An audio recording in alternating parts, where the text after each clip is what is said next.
हरिशरण हरि ओम तत्सत। श्रीमते रामचंद्राय नमः।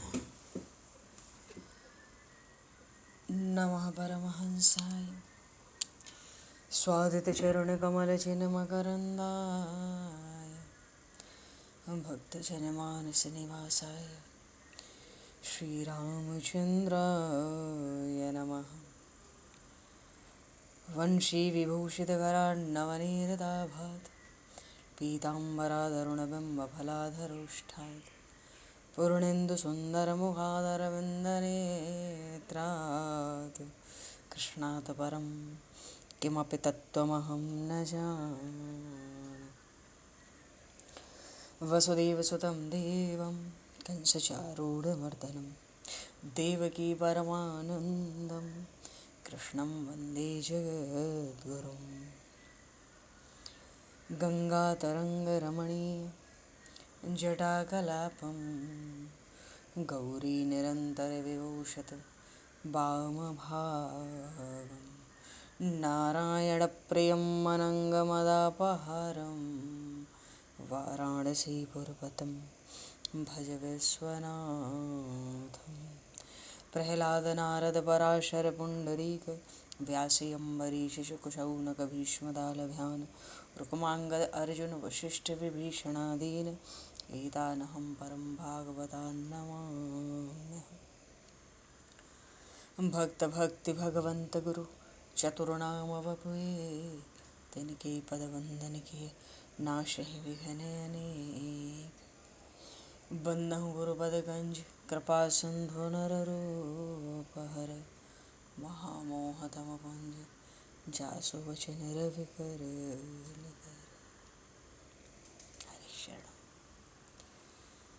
गोविंद जय जय गोपाल जय जय गोविंद जय जय गोपाल जय जय राधारमण हरि गोविंद जय जय राधारमण हरि गोविंद जय जय।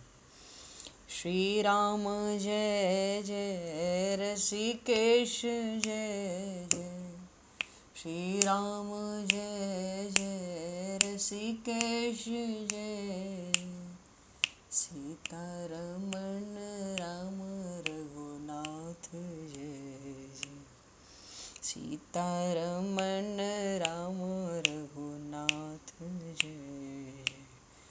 गोविंद जय जय गोपाल जय जय राधारमण हरि गोविंद जय जय।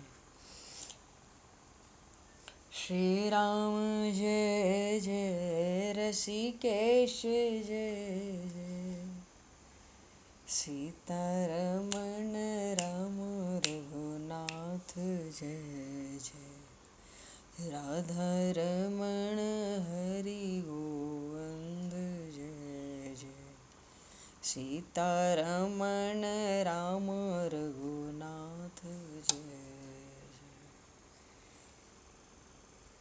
बोले श्याम रामचंद्र भगवान की जय। समूह राम दरबार की जय। श्री राधे कृष्णचंद्र भगवान की जय। श्री भागे बहरलाल की जय।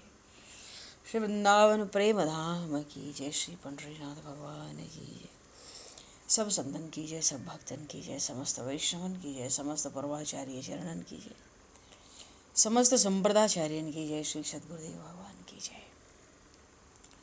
गंगा मैया की जय, जमुना मैया की जय, सरजू मैया की जय, गौ माता की जय, तुलसी माता की जय, पृथ्वी माता की जय, काशी महारानी की जय। जय जय श्री सीताराम, जय जय श्री राधे श्याम। नमः पार्वती पतये हर हर महादेव। अनंत कोटि ब्रह्मांड नायक सर्वेश्वर पूर्ण परात्पर ब्रह्म असंख्य कल्याण गुणगण निलय भक्त वांछा कल्पतरु शरणागत वत्सल भक्त वत्सल दीनबंधु दया सिंधु यदुवंश में अवतंस लीला पुरुषोत्तम योगेश्वर भगवान श्री कृष्ण की महती कृपा करुणा से एवं महापुरुषों की भावमयी सन्निधि में, साथ ही आप सभी श्रद्धालु भक्त वैष्णवों की मंगल सन्निधि में, मानव जीवन का सर्वोत्कृष्ट फल भागवत गुणगान, भगवत गुण चिंतन का आनंद हम सभी आज से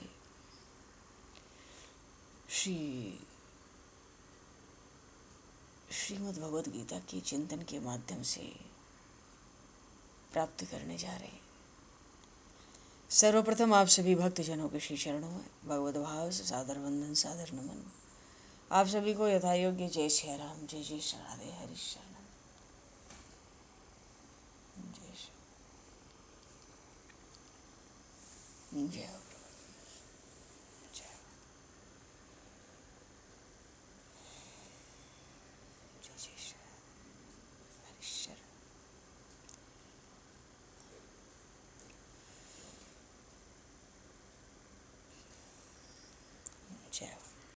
श्री कृष्ण गोविंद हरे मुरारे, हे नाथ नारायण वासुदेव,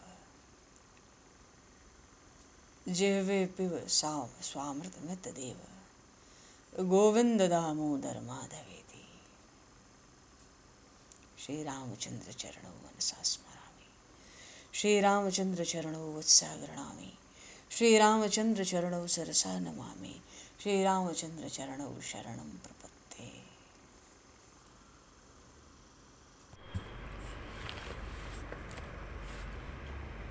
श्रीमद् भगवद गीता जी के तीसरे अध्याय के आरंभ में ही अर्जुन जी ने पहले तो यही कहा कि नाथ एक केशव, आप तो कर्म से बढ़िया ज्ञान बताते हो, फिर इस घोर हिंसक कर्म में, इस युद्ध में क्यों लगाते हो? तो कोई एक निश्चित कल्याण का साधन आप हमसे कहो। प्रभु ने स्पष्ट कहा, निष्ठा तो दो ही है, ज्ञान योगेन सांख्यानाम, कर्म योगेन योगिनाम। ज्ञानियों के लिए, सन्यासियों के लिए सांख्य योग है, और अन्यान्य प्रवृत्त जीवों के लिए कर्म योग है। स्पष्ट है कि अर्जुन जी कोई ज्ञानी सन्यासी तो है नहीं, वो तो गृहस्थ भक्त हैं। प्रभु ने स्पष्ट किया, जो प्रवृत्ति में है उनके लिए कर्म है, और इसमें केवल जो कर्म करते हैं उसकी फल की कामना न रखें, कर्म में आसक्ति न रखें। कोई भी परिस्थिति आए, अनुकूल प्रतिकूल होकर, सब में समव्यवहार रखें, मन की समता बना के रखें, भीतर कोई विकार ना प्रवेश करे। तो निष्ठा तो दो ही है, और किसी भी मार्ग से चलो, कर्म को स्वरूप से त्यागने की आवश्यकता नहीं है। चाहे वो ज्ञान का मार्ग है या कर्मयोग का मार्ग है प्रवृत्तियों के लिए।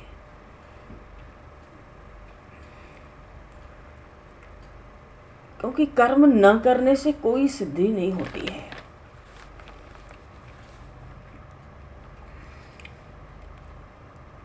और कोई भी मनुष्य किसी भी समय में क्षण मात्र के लिए कर्म से खाली नहीं रह सकता। नींद में जब स्वप्न देख ले रहा है तो फिर और क्या कहा जाए। इसलिए मन से इंद्रियों को वश में करके आसक्ति त्याग कर कर्म इंद्रियों से कर्मयोग का आचरण करना सबसे बढ़िया है। तो कर्मयोग का आचरण क्या है? स्वधर्म। स्वधर्म का प्रमाण कैसे मिले कि क्या स्वधर्म है? शास्त्र विधि से निश्चित किया गया स्वधर्म, ऐसे ही कर्म को करो। क्योंकि शास्त्र विधि से निश्चित जो स्वधर्म है उसको प्रभु ने यज्ञ कहा। यज्ञ कहने का भाव ही है कि उन कर्मों को करने से कर्म का बंधन नहीं बांधेगा। वस्तुतः सारा झगड़ा जीवन का कर्म का ही है। शरीर को मैं मानना और जो कर्म करना मैं करता हूँ, मैंने किया, मुझे ये करना बाकी है। ये कर्म ही, शरीर को मैं मानकर जो कर्म होता है वो कर्म बंधन में डालता है। बंधन का अर्थ है बड़ा भयंकर, वो भवसिंधु। तो अब कोई सोचे कि भाई कर्म ही ना करो, तो ये भी बात ठीक नहीं है। बंधन के भय से कर्मों का त्याग ठीक नहीं है। कर्म योग करे तो कर्म का बंधन नहीं होगा, केवल कर्म करेगा तो बंधन होगा। परमात्मा के लिए कर्म करे, आसक्ति से रहित होकर कर्म करे और भली प्रकार से उस कर्म का आचरण करे ना, तो ऐसा स्वधर्म का कर्म हो, वेद सम्मत, शास्त्र सम्मत, तो फिर पाप भी नहीं लगता। कोई शरीर में कोई पाप रह ही नहीं सकता। पाप करने पे भी पाप का स्पर्श नहीं होता। तो इसी प्रसंग पर प्रभु ने कहा था, कल भी प्रसंग आया था, सह यज्ञाः प्रजा सृष्ट्वा पूर्ववाच प्रजापति है। जब कल्प का आरंभ हुआ था तो भगवान की प्रेरणा से, भगवान की आज्ञा के अनुसार, भगवान की शक्ति से ही उन प्रजापति ब्रह्मा जी ने सृष्टि की रचना की है। और जो प्रजा की रचना की, ब्रह्मा जी ने कहा कि देखो, तुम लोग के लिए जो कर्तव्य कर्म है, तुम प्रजाओं के लिए, ये अभी तुम्हारे साथ ही इसकी भी रचना कर दी है। और अगर मेरे बताए शास्त्र सम्मत कर्मों को तुम लोग करोगे तो सब मन की बात तुम्हारी पूरी होगी। थोड़ा समय भले लगे पर अंततः तुमको मोक्ष तक की प्राप्ति होगी। तो तुम लोग यज्ञ के द्वारा देवताओं की वृद्धि करो, उनकी उन्नति करो। देवता तुम लोग की वृद्धि करें, उन्नति करें, और इसी क्रिया से तुम लोग परम कल्याण को भी प्राप्त होगे।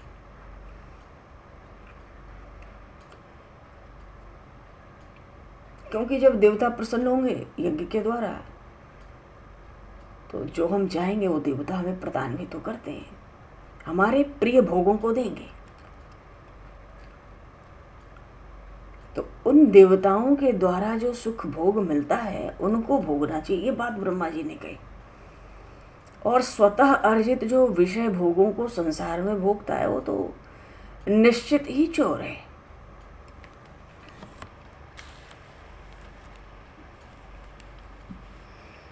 भाव है कि स्वधर्म के यज्ञ से सब देवता संतुष्ट हो जाते हैं। अच्छा, रावण जब अन्यान्य लोकों पर आक्रमण करता था, उसको सारे देवलोक सूने मिलते थे, खाली। किसी लोक में किसी देवता को अपने परिकर के साथ साहस ही नहीं होता था रावण का सामना करने का। तो सब देवता कहाँ भागते थे? सुमेरु पर्वत। मानो बेनाप तोल हो ऐसा सुमेरु पर्वत, तरह तरह की भयंकर कंदराएं, न जाने कितनी। देवताओं के 21 लोग तो सुमेरु पर्वत पर ही बसे, वो गुफाओं में छिप जाते थे। रावण के पहुंचने से पहले तो रावण को सब खाली मिलता था। वो क्रोध करता था, वो समझता था देवता हमसे युद्ध नहीं कर सकते, मेरे सामने खड़े नहीं हो सकते। तब उसने अपने परिवार के लोगों को, जैसे मेघनाद आदि, सबका बल बढ़ा के बैर भी बढ़ा दिया कि इन देवताओं को कैसे पकड़ें। तो रावण ने उपाय बताया था। पंडित था, बहुत बड़ा ज्ञानी। उसने कहा देखो, देवताओं को पकड़ने का एक ही उपाय है, इनको दुर्बल कर दो। तो दुर्बल कैसे होंगे? कोई यज्ञ मत होने दो, धर्म के किसी कार्य का संपादन मत होने दो, धर्म को निर्मूल कर दो। धर्म कार्यों से ही देवता पुष्ट होते हैं। जब ये पुष्ट होते हैं तो ये प्रजा को भी प्रसन्न करते हैं। तो पृथ्वी पर भी अत्याचार हो जाएगा सहज ही, और देवता भी दुर्बल हो जाएंगे। जब दुर्बल हो जाएंगे तो फिर हम देखेंगे कि इनको कैसे रखना है। मानो इनको सेवक बना के रखना है, कि इनको दंड देना है, कि इनको प्रताड़ित करना है। और यही करता था रावण। तो देवताओं की जो पुष्टि है वो स्वधर्म के आचरण से ही होती है। इसलिए प्रभु ने यहाँ पर ही नहीं, हर जगह ही शास्त्र सम्मत वेद विहित कर्मों का ही आचरण कहा गया है। मनमाने कर्म का आचरण थोड़ा ही हम कर सकते हैं। किसी के घर में चूड़ाकरण हो, विवाह का संस्कार हो, अन्य कुछ और कोई अंतिम संस्कार चल रहा हो, तो कैसे हम वेद शास्त्रों को निकाल के मंत्र पढ़ते हैं, पर जीवन भर सुख भोगने के लिए मनमाना आचरण करते हैं। इस पर प्रभु ने ध्यान को आकर्षित करने का प्रयास किया है अर्जुन जी के। मानो संपूर्ण जीवन ही वेद की मर्यादा में बंधा होना चाहिए। शास्त्र में जो कर्म करने योग्य कहे गए हैं वही करने हैं, और जैसे कहा गया है वैसे करना है। सुख के लोभ से और भोग जल्दी मिले मनमाना आचरण नहीं करना है। इससे तुम्हारा पतन होगा, लोक में भी दुख पाओगे, परलोक में भी दुर्गति होगी। तो देवताओं का पूजन करना चाहिए। देवता हमारा योग क्षेम खुद ही बयान करने लगते हैं, किसी कमी का एहसास भी नहीं होने देते। जैसे महापुरुष कहते हैं, मानो किसी के पास धन का, संपत्ति का अभाव है, उस किसी व्यक्ति को मालूम पड़े कि हम पे तो धन और संपत्ति का अभाव है, तो महापुरुषों ने निर्णय कर दिया अपनी वाणी में, देखो तुम्हारी नीयत ठीक होगी तो तुम्हें कभी भी अभाव नहीं होगा। अब कोई कहे जी हमें तो दान पुण्य करने का भी बड़ा स्वभाव है, महापुरुष कहते तुम खूब करो, क्योंकि देते को प्रभु देता है जहां तहां ते लायके। प्रभु को पता है कितनों को दे रखा है, उसको बिछा कर सोते हैं, कुछ नहीं निकालते। पर जब देने का स्वभाव हो जाता है, उसके अंश में न हो तो भी प्रभु थोड़ी मेहनत मशक्कत करके इधर उधर से लाकर उसको देते हैं। क्यों? ये सदुपयोग करेगा, ये स्वधर्म का, यज्ञ का आचरण करेगा। प्रभु को लगता है मेरे कार्य की मदद होगी, ये तो मेरी मदद करेगा।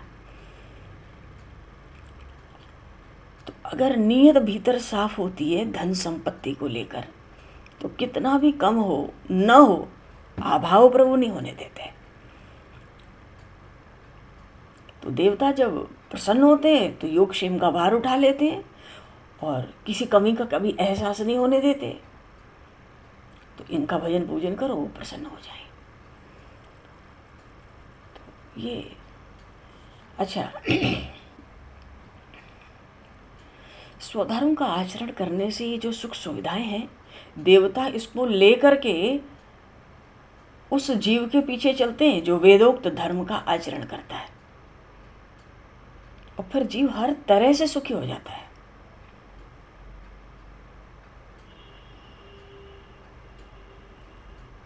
तो जो देवताओं की दी हुई भरपूर संपत्ति का सदुपयोग नहीं करता,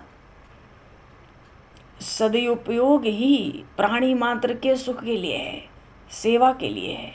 हम सब बटोर के अपनी ही सुख सेवा में लग जाते हैं, अपनों के लिए व्यवस्था करने में लगते हैं। प्रभु कहते हैं ये तो पाप की कमाई है। जो इंद्रियों के अधीन रहेंगे और स्वधर्म का आचरण करके संतुष्ट हुए देवता जो संपत्ति देते हैं उसका सदुपयोग नहीं करेंगे, जो सर्वेश्वर भगवान परमात्मा का भजन नहीं करेंगे, जो अग्निहोत्र नहीं करेगा, जो देव पूजन नहीं करेगा, और समय समय पे जो ब्राह्मणों को भोजन नहीं कराएगा, जो गुरु जी की भक्ति से विमुख रहेगा, जो अतिथि का सत्कार नहीं करेगा, जो अपनी ही जाति और अपने ही गोत्रों को संतुष्ट नहीं करेगा, घर परिवार नातेदार रिश्तेदार पटेदार सबको संतुष्ट करना है। मानो जो स्वधर्म के आचरण से विमुख होगा, जो संपत्ति देवताओं ने दी उसका अभिमानी बनकर रहेगा, एकमात्र अपने ही सुख के उपभोग के चक्कर में पड़ा रहेगा, उसको बहुत बड़ा घात होगा।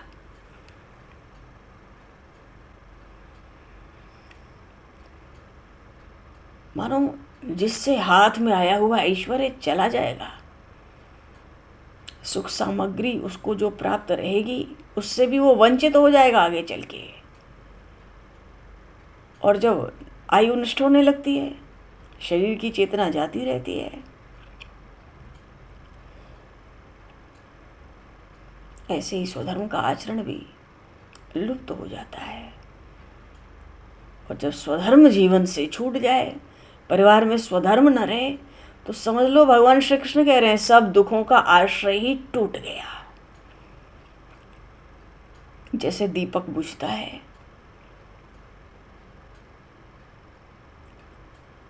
तो प्रकाश भी उसके साथ ही नष्ट हो जाता है। तो जहां स्वधर्म का नाश हुआ, मान लो, समझ लो, वहां से स्वतंत्रता चल दी।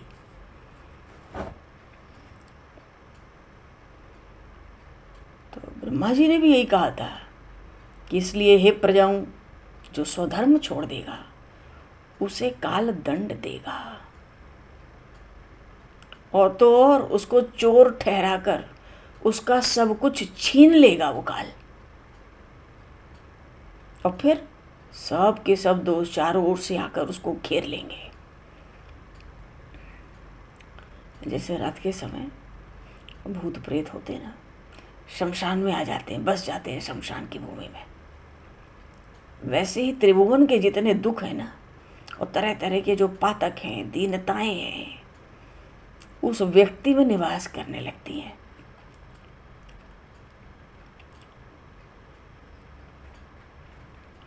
अब पीछे तो कितना भी विलाप करे, कल्प के अंत तक उसका छुटकारा नहीं होता, क्योंकि सेवा तो मनुष्य शरीर से ही होती है। और किसी योनि का जीव सेवा नहीं करता। पशु पक्षी क्या सेवा करेंगे, पेड़ पौधे ऐसे क्या सेवा करें, वो तो सहज ही परोपकार में लगे रहते हैं। अपना अपना करना, मेरा तेरा करना, ये तो मनुष्य का स्वभाव बन जाता है।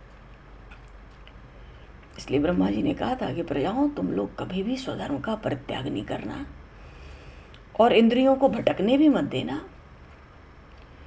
जो मनुष्य है, ब्रह्मा जी ने बस यही उपदेश दिया सृष्टि के आरंभ में कि देखो ये है सृष्टि, ये जगत बना दिया प्रपंच, और तुम लोग इसमें रहो, ये तुम लोग का कर्तव्य धर्म है, स्वधर्म है, इसका पालन करते हुए इसमें सुखपूर्वक रहो। परम कल्याण का साधन भी बता दिया। और ये भी कहा ब्रह्मा जी ने, क्या, कि जल में रहने वाला प्राणी जिस समय जल के बाहर निकले उस क्षण ही जान लेना चाहिए कि अब उसकी मृत्यु आ गई है। ऐसे ही किसी भी मनुष्य को कभी भी स्वधर्म का त्याग नहीं करना चाहिए, और नहीं तो सब कुछ नष्ट हो जाएगा। मानो जल के जंतु को जल से बाहर निकाल दिया। इसलिए ब्रह्मा जी कहते थे, मैं बार बार कहता हूँ, तुम लोग अपने अपने उचित कर्मों को करने में ही नित्य निरंतर लगे रहो। यज्ञ विशिष्टाशिनः संतो मुच्यन्ते सर्वकिल विषय भुंजते ते त्वघम पापा ये पचन्त्या कारणात्। जो मनुष्य, बहुत सुंदर बात है, जो मनुष्य प्राप्त की हुई संपत्ति का निष्काम बुद्धि से अपने धर्म के अनुसार, स्वधर्म के अनुसार उचित कार्य में उपयोग करता है, मानो गुरु अपने गोत्र के सब और अग्नि सबकी पूजा करता है, योग्य अवसर आ गया ब्राह्मणों की सेवा करता है, पितरों की संतुष्टि के लिए श्राद्ध आदि कर्म करता है, मानो हर तरह से यज्ञों का संपादन करता है, स्वधर्म का आचरण करता रहता है। और जो ये जितने यज्ञ ऐसे कहे गए वो अपने के लिए तो होते नहीं है, स्वार्थ के लिए, ये सबकी सेवा के लिए होते हैं। कुछ स्वधर्म ऋषियों की तृप्ति करते हैं, कुछ देवताओं की, कुछ अतिथियों की, कुछ पितरों की, कुछ प्राणी मात्र की। इसलिए इन कर्मों को यज्ञ कहा जाता है। अपने लिए सुख भोगना, स्वार्थ बुद्धि रख के आसक्ति, फल की कामना, वो यज्ञ नहीं कहलाते। वो तो कर्म है बांधने वाले। और जो भगवान ने कहा, और जो पंच महायज्ञ करते हैं, पंच महायज्ञ करके अग्नि में जो हवन करता है, और फिर जो बचा कुचा रहा, ये सारे यज्ञ करने के बाद पता लगा 12, 1, 2 बज गए, अब जो बचा कुचा है तुम्हारे लिए वो खा लो, परिवार के साथ बैठ के सुखपूर्वक पालो। तो वो अन्न जो बचा हुआ, भले उससे पेट ना भरे, वैसे भी महापुरुष कहते हैं उतना ही भोजन करना चाहिए जिसका 4 गुना तुम कर सकते हो। इससे तुम ज़्यादा स्वस्थ रहोगे, निरोग रहोगे। थोड़ा थोड़ा भोजन करो तो जो बचेगा। अच्छा, ये पंच महायज्ञ क्या होते हैं, ये भी बड़ी सुंदर बात। पचन्त्यात् कारणात्, भगवान ने कहा ये जो पंच महायज्ञ हैं इनको संपन्न किए बिना मुंह में अन्न नहीं डालना चाहिए। और ये स्वधर्म नहीं है अपने मुंह में अन्न डाल लेना, इसमें बड़ा भारी पाप होता है। तो पंच महायज्ञ क्या होते हैं, वस्तुतः जो ये गृहस्थों के लिए होते हैं। गृहस्थ के घर में 5 तरह की जगह होती है जहां प्रतिदिन न चाहने पर भी जीव हिंसा होने की संभावना रहती है। जैसे जहां अग्नि जलती है, जहां अग्नि चिताते हैं तो आसपास हिंसा तो होती है। पहले चक्की पीसी जाती थी, अब पीसने की और भी चीज़ें आती हैं बढ़िया बढ़िया, पर चीज़ तो है ही, तो उसमें भी पाप होता है। अब घर की कोई साफ सफाई करे, बुहारे घर को, उसमें भी जीव हिंसा होती है, जीव हत्या होती है। अब कुछ पहले उखल में कूटते थे, अब तरह तरह से कूट लें, उसमें भी जीव हत्या होती है। तो पहले तो 18 पे बड़े बड़े मटके रखे जाते थे जल के लिए भर भर के, तो जल रखने के स्थान में भी जीव हत्या होती है। सीधा जल रखें तो जल पात्र के नीचे जीव दब जाए, हर तरह से पाप होता ही और नित्य होता है। तो उन पापों से मुक्त होने के लिए ये 5 यज्ञ अलग से बनाए गए हैं, जिनको भगवान ने यहाँ 3 अध्याय के 13वें श्लोक में बताया, पंच महायज्ञ कह के। तो इन 5 तरह के पापों की निवृत्ति के लिए 5 यज्ञ हैं। वो 5 यज्ञ का नाम क्या है? एक तो है ब्रह्म यज्ञ, फिर है पितृयज्ञ, देव यज्ञ, भूत यज्ञ और मनुष्य यज्ञ। तो 5 तरह के पाप हैं जहाँ नियमित रूप से जीव हिंसा होती है। तो 5 तरह के, इन 5 स्थानों के पापों के निवृत्ति के लिए 5 तरह के यज्ञ हैं, और सबको मिला लिया तो पंच महायज्ञ। तो ब्रह्म यज्ञ क्या होता है? जैसे भगवान की सुबह उठ के स्नान किया, यहाँ तो स्नान भी यज्ञ है। स्नान करना भी यज्ञ है, अगर वो संकल्प से किया जाए, प्रभु को समर्पित करके किया जाए, निवेदित करके किया जाए, गंगा का आवाहन करके किया जाए। स्नान तो पहला ही यज्ञ है, उठते। पूजन उसके बाद होगा, जप उसके बाद होगा, ये सब यज्ञ हैं अपने में। संध्या गायत्री जो होती है सुबह, ये सब महायज्ञ हैं, इनकी बड़ी भारी महिमा है। इसीलिए तो हमारे यहाँ वेद जो कर्म कहे गए हैं, शास्त्रों में जो कर्म बताए गए हैं, वो सब यज्ञ ही हैं। कर्म तो बता ही नहीं गए, क्योंकि कर्म करने से तो बंधन होगा।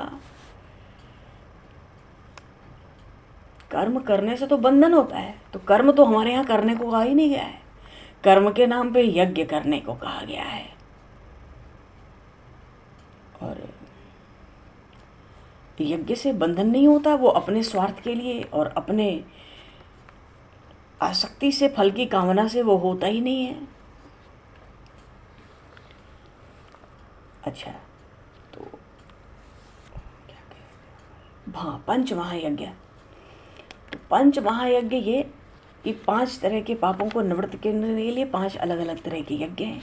ब्रह्म यज्ञ उसको कहते हैं कि जो वेद शास्त्र, पुराण, गीता, भागवत, रामायण इनका नियम होता है सुबह स्नान किया, पूजा पाठ किए भगवान की, फिर जप किया और उसके बाद आरती हो जब हो जाती है तब स्वाध्याय का नंबर आता है।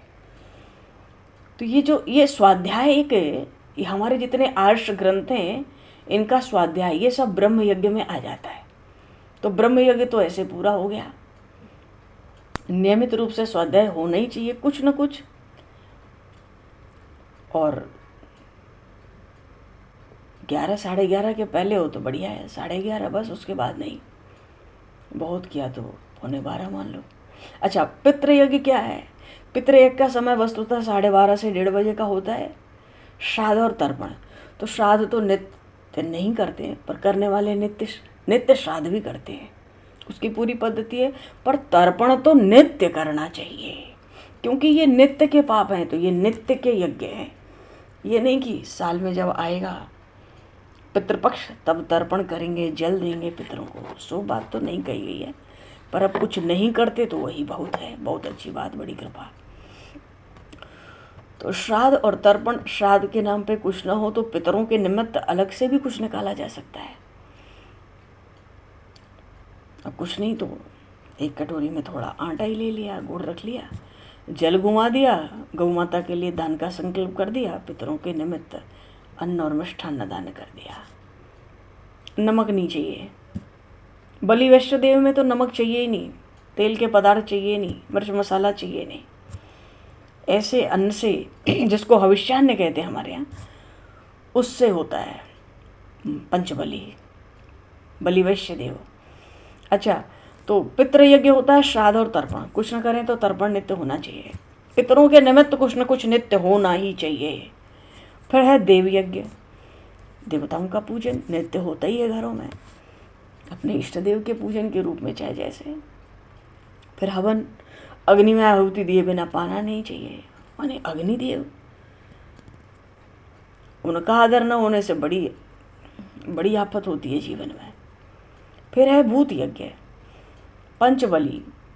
इतना करने के बाद जब अब भोजन का समय आवे तो उसको सबको पवाओ। बलि वैश्य देव उसको कहते हैं, उतना नहीं हो पाता है तो पंचबली, 5 जगह ग्रास निकाल दें। कभी भी अन्न मुंह में डालने के प्रति बहुत सावधान रहना चाहिए नित्य। कुछ फलाहार जैसी चीज डाल ली तो एक बार ठीक है, पर जब अन्न डाले तो हाथ रुकना चाहिए। किसको अन्न निकाला है, ये नहीं कि जब खाएंगे तब निकालेंगे, तो तुम अभी क्यों खा रहे हो अन्न।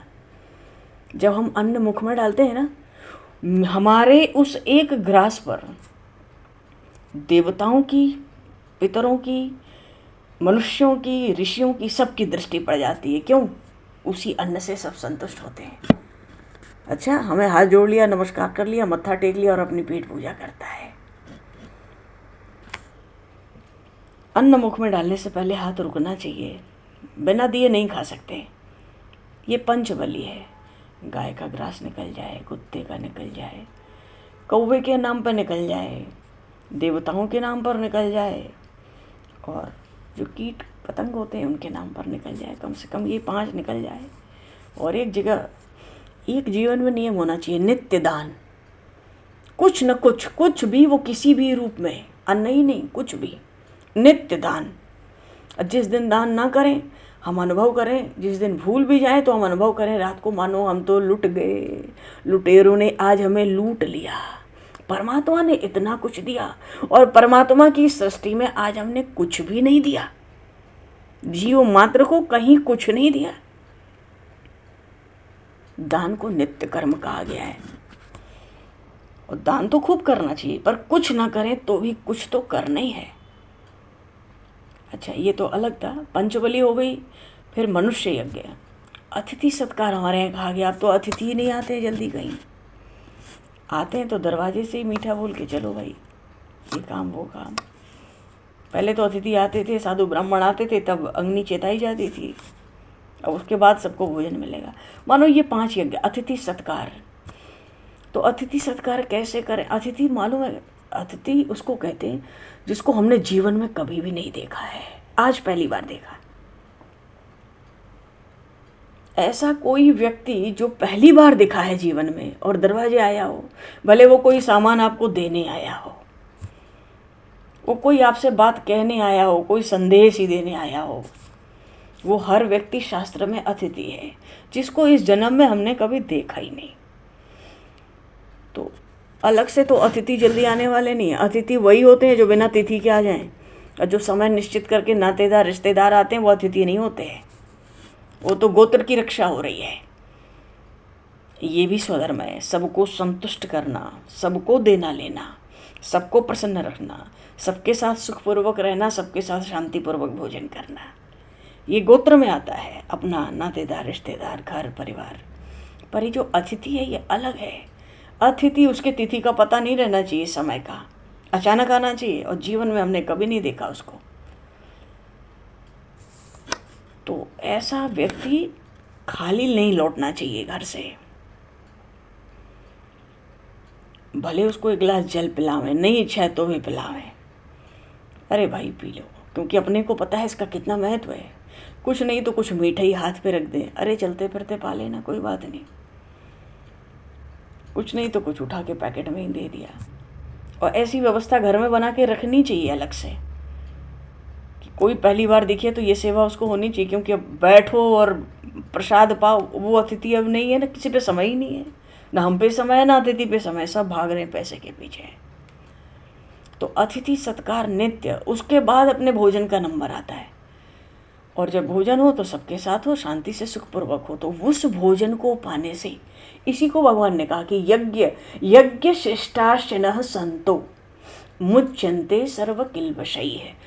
उस जब अब दोपहर का समय हो जाएगा, सबका हिस्सा देते देते खाने का जब समय आएगा, तो वो यज्ञ से बचा हुआ अन्न है। अब सब यज्ञ हमने कर दिए, यज्ञ से बचा हुआ अन्न है। उस अन्न को खाने से जीव के शरीर में कोई पाप नहीं रह सकता। बोलिए श्री भक्तवत्सल भगवान की जय। ये मार्ग बताए, कर्म ये करने हैं, वेद कर्म, और करने का तरीका ये है। अब उस अन्न को पाओ, तुमने कोई पाप शेष नहीं रहेगा। इसलिए भगवान ने कहा सहज में ही जो कुछ बचा, कुछ चाहिए नहीं कि कितने लोग आ गए, अरे कितना निकाल दिया, हम क्या पाए, नहीं। जो बचा यज्ञ के बाद, अब शाम को जो पाना होगा सो पाना। अभी तो सुबह में यज्ञ के बाद बचा है, वो अन्न सब पाप को नष्ट कर देता है, अंतःकरण की शुद्धि में बड़ा सहायक होता है। तो वही भाग समझ बूझकर अपने परिवार के साथ सुखपूर्वक पाना चाहिए। ये पाप का विनाशक है। तो अन्न, यज्ञ से बचा हुआ अन्न, मानो सबका भाग देने के बाद जो बच गया, जो उसी का सेवन करता है, प्रभु कह रहे हैं, उससे पाप वैसे ही किनारा कर लेते हैं जैसे अमृत मिल जाए तो महारोग मनुष्य को देखते ही भाग खड़े होते हैं। जैसे कोई तत्वज्ञानी हो, उसको कभी कोई संशय, कोई भ्रम, कोई शंका होती है, स्पर्श भी नहीं होता। वैसे ही यज्ञ का शेष बचा हुआ अन्न सेवन करने वाले के पाप, सेवन जो करे उसको पाप छू भी नहीं सकते। इसलिए जो स्वधर्म से अर्जित मिले उसको स्वधर्म में लगाना चाहिए, और लगा के जो बच गया संतोष पूर्वक जीवन निर्वाह करना चाहिए। अपने लिए तो उतना ही चाहिए जिससे अपना शरीर और अपने परिवार का काम चल जाए। खा खा के बीमार होने की आवश्यकता नहीं है। सबका भाग बटा है तुम्हारे घर में, जितना अन्न, जिसको नहीं दोगे तो बस उसके ऋणी हो। प्रारब्ध बन जाता है वो। और भगवान भी कहते हैं भाई प्रारब्ध तो तुमको भोगना पड़ेगा, मैं कुछ नहीं कर सकता। और मैं कुछ विशेष कृपा कर भी दूं तो तुम्हें फिर आना पड़ेगा, क्योंकि प्रारब्ध, अपने किए कर्मों का फल तो भोगना पड़ेगा, भोगना पड़ता है। भीष्म पितामह ऐसे ही 100 बाणों की शैया पर थोड़े ही लेटे थे, प्रारब्ध भोगना पड़ता है। भगवान श्री कृष्ण समक्ष हैं, इतने बड़े भक्त हैं, भगवान के स्वरूप को पहचानते हैं, फिर भी प्रारब्ध प्रभु कटवा रहे हैं। कह दिया अंतिम समय में मैं उपस्थित रहूंगा, पितामह आपके समक्ष उपस्थित रहूंगा। महाभारत भी बड़ी सुंदर है। अच्छा, तो प्रभु ने कहा ऐसे सब यज्ञों का संपादन करके संतोषपूर्वक सुखद जीवन जीना चाहिए। भगवान श्री कृष्ण ने अर्जुन जी को ये प्राचीन कथा सुनाई, जिसका उपदेश स्वयं सृष्टिकर्ता ब्रह्मा जी ने प्रजाओं को उत्पन्न करते समय ही समझा दिया। भगवान कहते हैं, हे अर्जुन, तुम ये स्वधर्म यज्ञ अवश्य करो, इसके बिना किए तो रहो ही मत। जो शरीर को ही आत्मा मानते हैं, विषय सुख ही भोगते हैं, भोग की बुद्धि ही भोग बुद्धि ही पीछे पड़ी है जिनके, उनको इन बातों का ध्यान नहीं रखता, वो महामूर्ख हैं। और इस नित्य यज्ञ के साधन का जो रहस्य है उसका ज्ञान सहज नहीं है। जो अहंकार पूर्वक सुख भोगते हैं उनको तो इन बातों का पता भी नहीं है। वो तो केवल अपने इंद्रियों को जो अच्छा लगता है, आज ये इच्छा है पाने की, बनाओ, खूब पाओ, भले बीमार हो जाओ, तो वो तो गलत है कि अपने इंद्रियों के स्वाद से रुचिकर जो लगा उसके लिए अन्न बना रहे हैं। तो वो अन्न नहीं खाता, वो मनुष्य तो पाप खाता है। वो भगवान कह रहे हैं कि ऐसे मनुष्य केवल पापों का ही सेवन करते हैं। तो ये जो संपत्ति है, संपत्ति क्या है? स्वधर्म। जिसने स्वधर्म किया, आचरण उसका किया, उसे वही संपत्तिवान है, धनवान है। और हवन में तो, यज्ञ में जितनी सामग्री लगती है सब आदि नारायण को समर्पित होती है। और मूर्ख लोग इस तत्व का परित्याग करते हैं। भगवान कह रहे हैं अपनी रुचि के अनुसार व्यंजन बनाते हैं। अरे जिस अन्न से ये यज्ञ सिद्ध होता है और आदि नारायण संतुष्ट होते हैं, वो सामान्य अन्न नहीं होता घर का। इसको साधारण अन्न नहीं समझना चाहिए, इसको तो ब्रह्म रूप ही समझना चाहिए। क्योंकि ये जो अन्न है, ये ही अन्न सारे संसार के जीवन का, मानो जीने का साधन है। उसने सबको खिलाकर खाया है। जैसे हमारे यहाँ कहते हैं ना, आचमन करो, कोई भी कार्य है शुभ, बैठे हो तो पहले आचमन करो, शुद्धि करो। तो जब आचमन होता है ना, ओम केशवाय नमः, ओम नारायण, ओम माधवाय नमः, 3 बार, ब्रह्मांड का कोई जीव नहीं बचता जो उस समय पवित्र नहीं हो जाता, शुद्ध नहीं हो जाता। ऐसी संस्कृति कहीं है? ऐसा सनातन धर्म कहीं ढूंढ के कहीं मिल सकता है? कोई सृष्टि का जीव नहीं बचता। आचमन तो कोई करता है, अनंत ब्रह्मांड के सब जीव पवित्र हो जाते हैं उस समय। तो यज्ञ से बचा हुआ, अब रोज खाते हैं ब्राह्मण भोज करा के या श्राद्ध के दिन का भोजन, जो अन्न है वो साधारण अन्न नहीं होता। हम सबको तृप्त करके खाते हैं। जब हम सबको देकर खाते हैं, मानो श्राद्ध में किसी एक तिथि पर ही हम नियम से सब करते हैं, देकर खाते हैं, अंत में थोड़ा सा बचता है तो और आनंद आता है, बढ़िया है थोड़ा ही बचा है। उससे बहुत सुख मिलता है, उससे बहुत शांति भीतर मिलती है और सब पाप नष्ट हो जाते हैं। पाप का स्पर्श भी नहीं होता फिर वहाँ। और अन्न से प्राणी मात्र की वृद्धि होती है।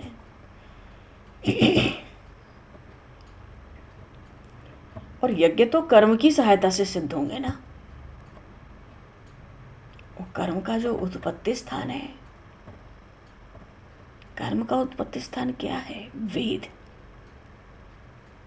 ब्रह्म रूप है वेद, साक्षात भगवान का स्वरूप है। वेद में ही तो लिखा है क्या करना है और क्या नहीं करना है, और जो करना है वो कैसे करना है। उसमें मनमाना आचरण तुम नहीं कर सकते। तो भगवान तो कहते हैं, हे सुभद्रापति अर्जुन, तुम इस बात को अच्छी तरह से जान लो। इस तरह से जो स्वधर्म का आचरण होता है, इन यज्ञों में उन श्रुतियों का निरंतर निवास रहता है। सो हे अर्जुन, मैंने संक्षेप में तुम्हें स्वधर्म रूप में जो यज्ञ प्रतिपादित हुए वेदों में, उसकी परंपरा भी थोड़े में बता दी।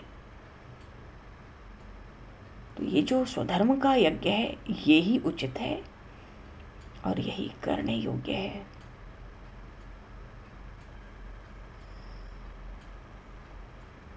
भगवान तो कहते हैं कि जो ब्रह्म में पड़ा है जो मनुष्य इस संसार में जन्म लेकर भी वो यज्ञ नहीं करता, उसके संबंध में तुम्हें ये अच्छी तरह से समझ लेना चाहिए कि वो तो केवल इंद्रियों की इच्छा की पूर्ति के लिए संसार में आया है। पाप की राशि बनकर पृथ्वी पर भार रूप है।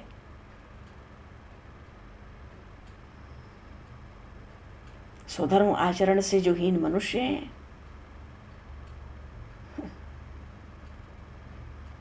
वो तो उनका तो जीवन ही पृथ्वी पे बिल्कुल व्यर्थ जानना चाहिए। इसलिए पांडव, और तुम तो अच्छी तरह से जान लो, कभी भी किसी को स्वधर्म का परित्याग नहीं करना चाहिए, और करना ही नहीं चाहिए। पूरे मनोयोग के साथ इस स्वधर्म का आचरण करना चाहिए। जब तक हम लोग शरीरधारी हैं तब तक तो निश्चित ही इस शरीर के साथ कर्तव्य कर्म लगा रहेगा। कुछ न कुछ तो तुम करोगे ही।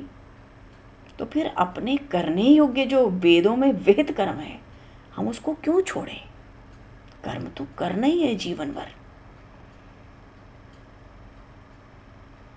और मनुष्य शरीर पाकर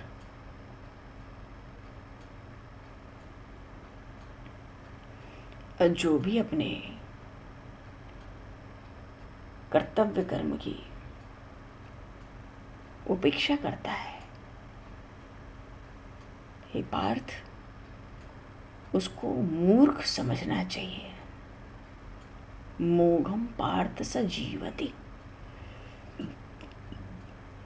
उसको तो तुम मूर्ख समझो।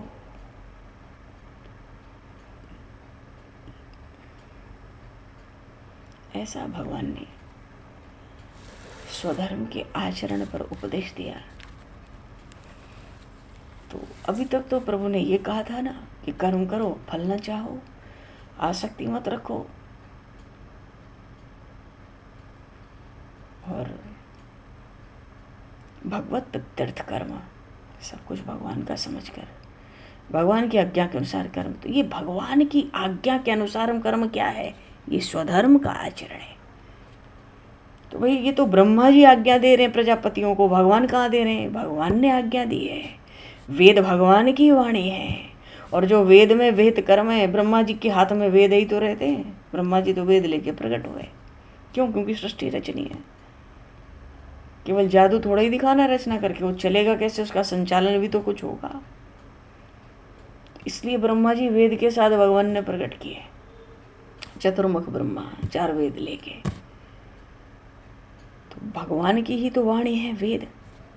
तो ब्रह्मा जी ने जब सृष्टि रची तो उस वेद वाणी को ही प्रजाओं में दिया, क्योंकि वो भगवान की आज्ञा है। इसलिए कर्मयोग में कहते हैं भगवान की आज्ञा के अनुसार, केवल भगवान के लिए ही कर्मों का आचरण। पर अब उस आचरण में अनुकूल परिस्थिति मिले, हमें प्रतिकूल मिले, हर्ष मिले, विषाद मिले, राग द्वेष, सुख दुख, जय पराजय, सब मिटाकर एक समता भीतर रखकर समत्वम योग उच्यते। समता भीतर रख के वेदवाणी से अपने विहित कर्मों का आचरण करके बचे अन्न को पाकर निष्पाप होकर बिल्कुल जीवन में स्वधर्म का आचरण करना चाहिए। पहले एक ही समय भोजन होता था, 2 बार का अवसर कहाँ आता था। इतने यज्ञ करते हुए प्रसाद पाने में 2, 3, 4, 5 बज जाते। तो उसके बाद बड़े बड़े राक्षस भी दिन डूब जाए तो रात्रि को नहीं खाते, फल भी नहीं खाते थे, वृक्षों की मूल में अर्पित कर देते थे परमात्मा को कि नाथ अब तो देर हो गई, सूर्यास्त हो गया, सूर्य दिखता नहीं है, तो अब इसको पाकर आप ही संतुष्ट हो जाओ।